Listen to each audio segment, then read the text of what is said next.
My name is Megan. I grew up in a Christian family, so both my mum and dad were Christians. They believed in Jesus, and me and my three sisters went to church twice every Sunday. I always knew that there was a God and that Jesus had died on the cross. I was a bit of a naughty kid in school, but I thought, well, if I'm going to church, I'm okay.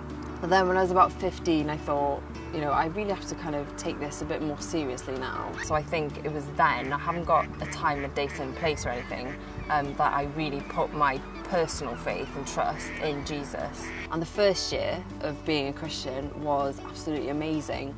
And I was reading my Bible and writing down verses and putting them all over my room and everything. And I really felt like God was speaking to me personally and into my heart, which was amazing.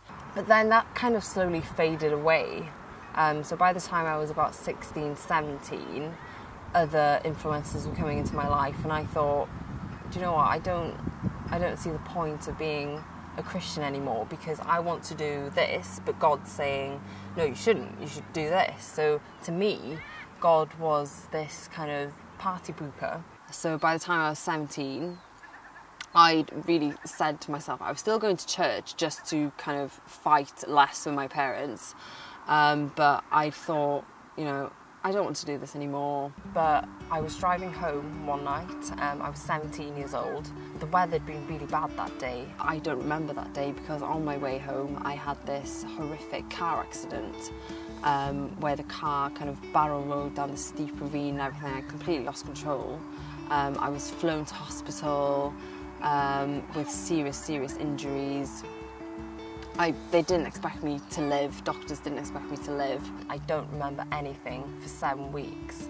I was in a coma for about 3 weeks. My parents had to come and say goodbye to me. They really did not expect me to live.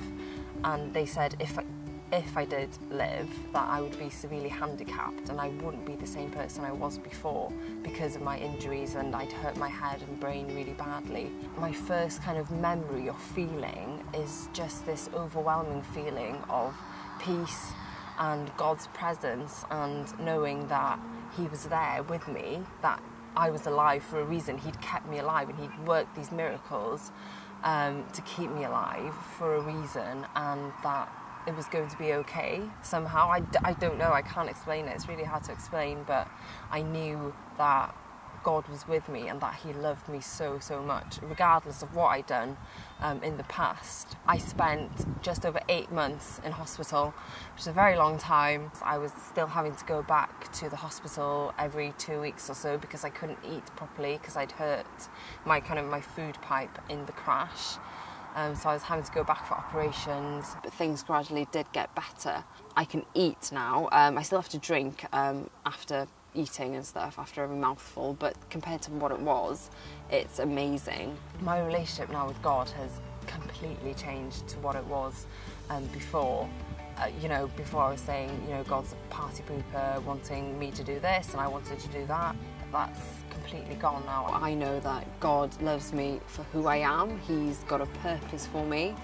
He created me as me. He's given me gifts that I can now use to proclaim His glory and to share my story with other people. He has used this horrible situation to kind of bring hope to people and to show that He's still alive and still does miracles today.